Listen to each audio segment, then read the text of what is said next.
Salut à tous, on se retrouve aujourd'hui pour parler des soleils en balance. Alors si tu es balance de signe astrologique, cette vidéo est pour toi. Comme d'habitude, du coup, je vais vous résumer ce que ça veut dire d'avoir le soleil en balance. On va commencer déjà par le soleil.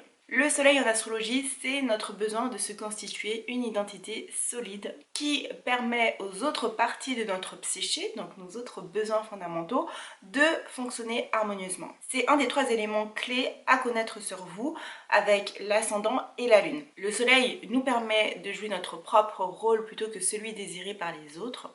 Ça représente aussi le besoin de se sentir vivant, pétillant, en joie et créatif. Alors comment reconnaître quand votre soleil est en déséquilibre?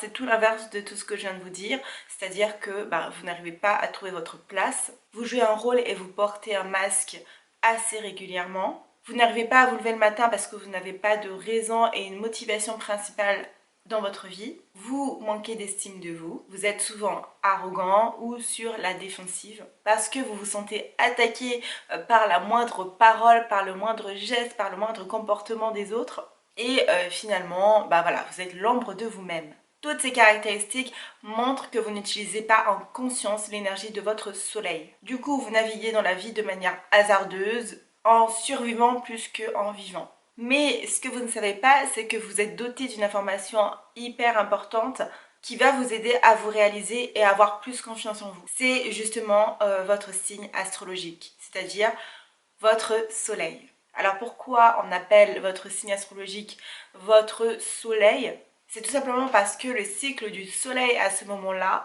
nous faisait rentrer dans la saison de l'automne. Donc vous êtes le signe qui démarrait cette saison. Donc vous représentez en fait ce démarrage de saison. Du coup, on a vu quelle fonctionnalité avait le soleil. Maintenant, je vais vous expliquer ce que la balance représente. Déjà, ce qu'il faut savoir, c'est que la balance, c'est un signe d'air. Donc, en termes de mots-clés, les signes d'air, c'est apprendre et communiquer. La balance représente le début de la saison de l'automne, donc c'est un signe dit cardinal en astrologie. Donc vous initiez et vous progressez. La troisième chose à savoir sur le signe de la balance, c'est que c'est un signe dit d'extraversion. Donc son énergie est plus efficace lorsqu'elle est portée vers le monde extérieur. Donc pour résumer, le signe de la balance, c'est apprendre et communiquer en initiant et en progressant vers le monde extérieur. Déjà, lorsque vous faites ce petit mélange-là, demandez-vous dans votre vie si justement vous arrivez à initier des choses, à faire des actions. Demandez-vous si vous arrivez aussi à apprendre et à communiquer ce que vous avez appris. Et enfin, demandez-vous si vous êtes ouvert vers le monde extérieur, c'est-à-dire est-ce que vous êtes à l'écoute des gens qui vous entourent. Je vais maintenant vous aiguiller pour savoir si vous utilisez en basse vibration l'énergie de la balance ou si vous l'utilisez plutôt en haute vibration et qu'elle vous aide justement à vous réaliser. Lorsque vous utilisez l'énergie de la balance en basse vibration, donc ça veut dire quoi basse vibration? Ça veut dire que soit vous n'utilisez pas du tout l'énergie ou soit vous l'utilisez trop. Du coup, ça peut donner plusieurs choses. La première, c'est le conformisme. Je n'arrive pas à me connaître et à me découvrir. Du coup, j'aligne mes idéologies, mes perceptions et mes croyances sur celles des autres. Donc, typiquement en termes de comportement, ça peut donner quelqu'un qui, dans un groupe, va suivre le mouvement, le genre de personne qui va commander la même boisson que vous, le même plat que vous, parce qu'elle n'arrive pas à se décider, mais aussi parce qu'elle ne se fait pas suffisamment confiance.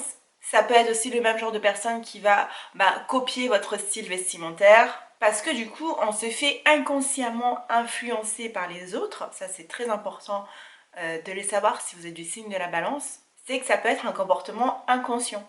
C'est une manière pour votre ego de se protéger et de rester dans le groupe qui est en soutien pour vous.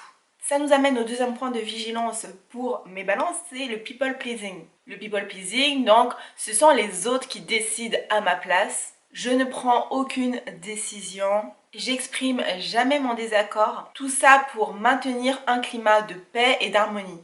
Du coup, je préfère faire ce que les autres me disent de faire pour, encore une fois, rester dans le moule et rester dans le conformisme, etc.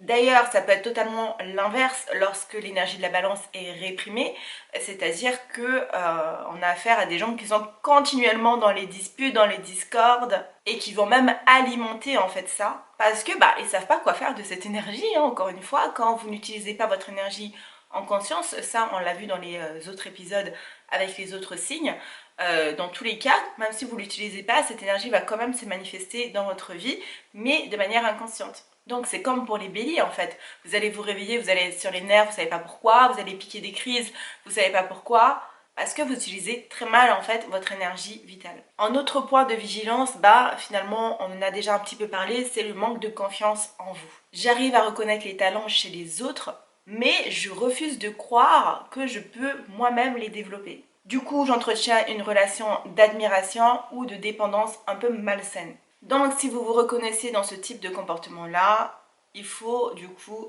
exprimer plus positivement vos talents et votre énergie, mes balances. Donc du coup, ça donne quoi en haute vibration, la balance? Eh bien, ça donne l'expression d'idées. C'est le fait de ne pas avoir peur de donner ses opinions et de s'exprimer librement, sans attendre la validation d'autrui. En haute vibration, ça donne aussi de l'extraversion, des personnes qui sont tournées vers les autres. Donc si vous êtes balance et que vous faites preuve de timidité, c'est parce que vous n'utilisez pas votre énergie correctement. C'est pas forcément la seule cause, hein, c'est peut-être aussi votre personnalité qui fait ça, mais en tout cas, il doit émaner de vous une envie et une ouverture vers les autres. Donc je sais que ça peut être compliqué, je suis moi-même une ancienne timide, donc même pour moi c'est compliqué par exemple de vous parler en vidéo, etc. Mais c'est quelque chose qui s'apprend et vous pouvez vous faire aider aussi. Vous pouvez par exemple prendre aussi des cours de théâtre, tout ça, ça vous aide justement à vous ouvrir un peu plus. Ou alors vous pouvez vous faire coacher ou apprendre petit à petit à vous ouvrir un petit peu plus. Je sais que ça peut mettre du temps, mais vous allez y arriver. Ensuite, un autre point fort, les balances, c'est la détermination. Vous êtes capable de vous affirmer tout en maintenant un climat d'harmonie. Du coup, pour vous aider un peu plus à visualiser ce que ça peut donner, je vais vous donner donc des archétypes liés à l'énergie balance. Alors, le premier pour moi qui me saute aux yeux, eh bien, c'est l'influenceur. Vous êtes des influenceurs. Ne doutez pas de votre capacité à amener les gens avec vous. Et c'est encore plus huge lorsque vous défendez une cause qui vous tient à cœur. En autre archétype, la balance, ça représente aussi l'enchanteresse. Vous arrivez à envoûter un peu le public qui est captivé par ce que vous dites, par ce que vous faites. Et ça vient de la Vierge qui est derrière vous et du Scorpion qui est juste après votre signe. Donc plus vous êtes passionné par ce que vous faites, Vierge, et plus vous allez réussir justement à mettre de la magie autour de tout ça et envoûter les gens, Scorpion. En autre archétype, on retrouve le diplomate ou le médiateur. Aussi, un autre archétype qui peut vous caractériser, entre guillemets, c'est l'artiste. Parce que ça, on n'en a pas parlé, mais vous êtes un signe vénusien. Donc c'est la planète Vénus qui dirige le signe de la balance, et Vénus, ça représente la beauté, l'harmonie, mais aussi l'esthétisme, l'esthétique, les arts. Donc voilà, tout ça sont des choses qui peuvent vous parler. Du coup, en termes de tips que je peux vous donner, le premier, ça va être de cultiver le bon goût. Construisez-vous un environnement agréable, esthétique et qui vous plaise. Chez vous, par exemple, décorez votre intérieur avec goût et cultivez aussi votre style. Portez des vêtements dans lesquels vous vous sentez à l'aise, dans lesquels vous vous sentez forte, badass, et qui vous mettent en valeur. En deuxième tips, c'est de vous créer ou de rejoindre un réseau. Ça va vous donner justement cette ouverture vers les autres et ça va vous permettre de vivre un enrichissement personnel grâce à vos relations sociales. Ne négligez vraiment pas ça parce que l'autre va vous révéler les facettes inexploitées de votre propre personnalité. Il y a vraiment cet effet miroir avec l'énergie balance. Ensuite, en dernier tips, faire du tri dans vos relations. Tout simplement pour ne garder que celles qui vous sont enrichissantes, inspirantes et motivantes. Ça, c'est réellement important pour les balances d'avoir un environnement qui est sain, avec des personnes qui vous poussent vers le haut. Et voilà, c'était tout pour mes balances. J'espère que cet épisode vous a plu. Demain, on se retrouve avec l'analyse du soleil de Kim Kardashian. Donc, n'hésitez pas à vous abonner pour ne rien louper. Et ciao, ciao!